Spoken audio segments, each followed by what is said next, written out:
Não tinha falado, mas tá bom. Boa, foi a deixa. Cara, muito do que você tá falando, muito não, tudo faz sentido, mas tem um problema. Você tá falando muito sobre o que fazer. E o que fazer tem um grau de complexidade menor do que o como fazer. Bom. Né? Então, assim, é muito fácil, entre aspas, né? Eu chego aqui pra alguém e falo assim, cara, você tem que investir mais, guardar mais dinheiro, aumentar a sua rentabilidade e é isso. A pessoa, uau, beleza, fez sentido. Só que aí, a gente, depois de entender o que, a gente precisa ir pro próximo passo, que é o como fazer. Então, a gente tá passando por uma crise.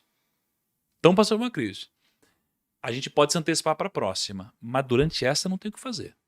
Qual é a atitude que eu tenho que tomar perante a Deus para eu poder lidar com o que já está acontecendo de uma forma mais alinhada com os princípios bíblicos? Muito bom. Só um parênteses no meio da, sei lá, vida profissional é ser otimista, pelo menos, cara. Porque tudo que vocês falaram aí dá pra ver que ser o cara negativo não tem ROI positivo nenhum. Cara, é impossível, pega essa chave aqui, é impossível você ter uma mente negativa e você ter uma vida positiva. O cara Porque negativo... seus passos sempre vão na direção do seu pensamento mais forte. Então, assim, vai dar tudo errado, você vai caminhar para que dê tudo errado, é natural. Você já aceitou a perda. Todo casamento em crise, o cara já se imaginou divorciado. Toda empresa em crise, o cara já se imaginou como seria se ele falisse. Todo ministério em crise, o cara já se imaginou como seria se o ministério acabasse. Qualquer área em crise, a gente começa a imaginar os piores cenários. O problema é que quando você começa a imaginar, aquilo já no início é estranho, depois começa a não incomodar tanto, já começa a ser assimilado. E às vezes a gente gasta tempo imaginando os piores cenários, mas não gasta tempo... Cara, crendo nesse, como você falou, eu vou usar um termo bem cristão, crendo nesse romper, irmão, vai ficar tudo bem.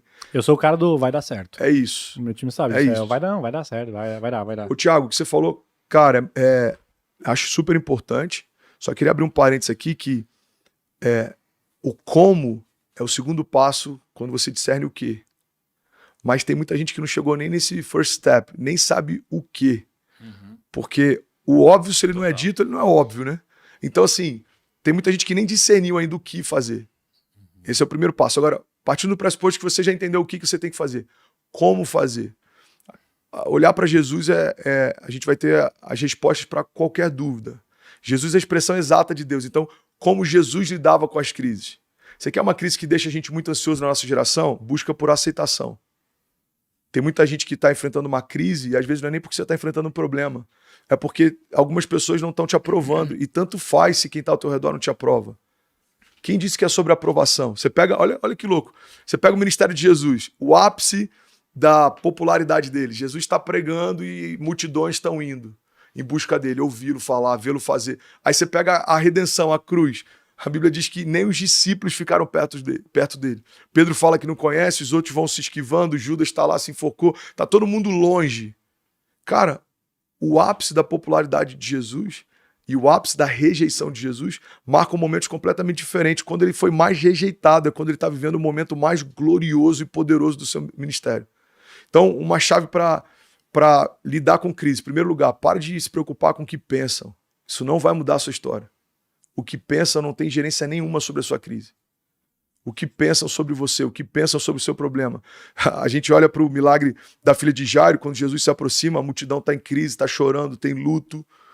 A Bíblia diz que quando ele se aproxima, ele fala, a menina não morreu, ela só dorme. É muito louco isso. A multidão começa a rir dele. A multidão tem facilidade para chorar a sua dor, mas tem dificuldade de crer no seu milagre. A multidão começa a rir dele. Aí ele fala, tira a multidão. E quando a multidão saiu da casa, Jesus entrou nela. Tem milagres que a gente só vai viver quando as vozes da multidão saírem. Então, um conselho prático para lidar com crises. Cara, seleciona bem quem você ouve. Seleciona bem quem você dá acesso. Seleciona bem quem você dá acesso ao teu coração, quem tem voz de conselho, quem te direciona. Seleciona bem o que te move. Se a aprovação é o que te move, a rejeição te para, irmão. Tem muita crise que não... Eu estou escrevendo um livro, a gente deve lançar em julho, que eu falo sobre tempestades, né? Tem 3 tipos de tempestade. As tempestades em copo d'água. Elas nunca foram tempestades, a gente só está olhando com a perspectiva errada.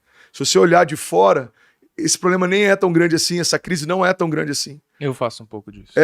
Às vezes a ansiedade, muitas vezes ela gera isso, cara. A gente pera aí, irmão, tá tudo bem. Se você olhar com calma, nem é tão ruim assim. Olha que interessante.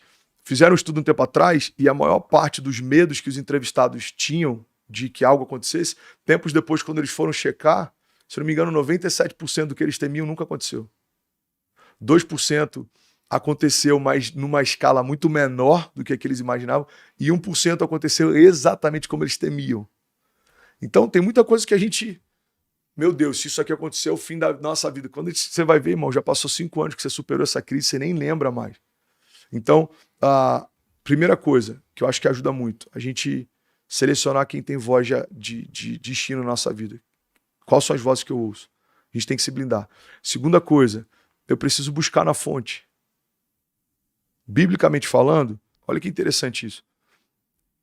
Quando a gente pega a Gênesis, a criação de tudo que existe, Deus deu ordem para que ambientes criassem. Então ele dá ordem para que do mar sejam criados peixes e se multipliquem segundo a sua espécie, que da terra possam brotar todo tipo de planta e que se multiplicassem. A gente vê ele fazendo isso com os céus, as aves dos céus.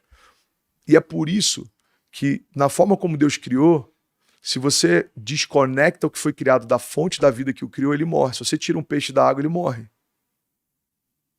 Faz sentido? Uhum. Se você tira uma planta da terra, ela morre.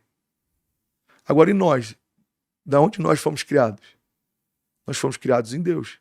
A Bíblia diz que Deus ele fez do pó da terra a matéria, mas ele diz, façamos então o homem a nossa imagem e semelhança. Então Deus soprou sobre a criação o seu fôlego de vida. Lá no original, esse termo, esse fôlego de vida se chama Zoe. Zoe, Z-O-E, significa a própria vida de Deus.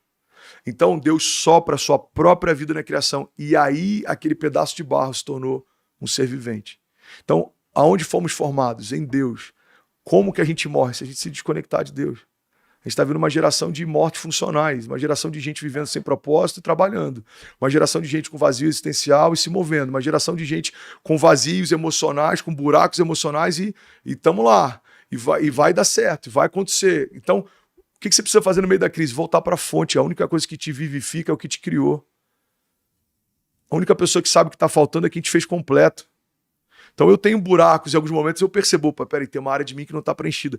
Quem vai me direcionar? Quem me viu completo.